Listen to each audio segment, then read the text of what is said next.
বাংলায় এবার এনকাউন্টার। ধর্ষণ করেছে। কিসেরও তো ইচ্ছা করে না সময় বন্দুক চালাতে, কিন্তু কেন করতে হলো? যারা এই নৃশংস ঘটনা, যারা এই অকথ্য নির্যাতন চালিয়েছে ওই বাচ্চা মেয়েটির উপর, রেয়াত নয় তাদের।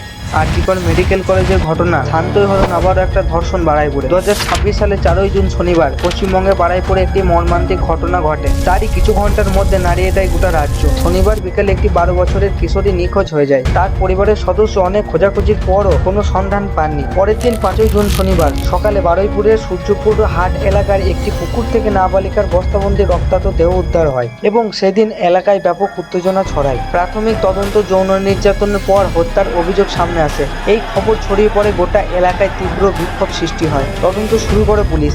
সিসিটিভি ফুটেজ ও অন্যান্য তথ্যের ভিত্তিতে একাধিক সন্দেহজনকের আটক ও গ্রেপ্তার করে পুলিশ। এই ঘটনার প্রতিবাদে রাস্তায় নেমে আসে স্থানীয় বাসিন্দা। বিক্ষোভ, রাস্তা অবরোধ এবং উত্তেজনার পরিস্থিতি দ্রুত জটিল হয়ে ওঠে। এরপর তদন্তে আরও নতুন মোড় আসে। অভিযুক্তদের মধ্যে একজন পুলিশের হেফাজত থেকে পালানোর চেষ্টা করে বলে পুলিশ তাকে এনকাউন্টার করে।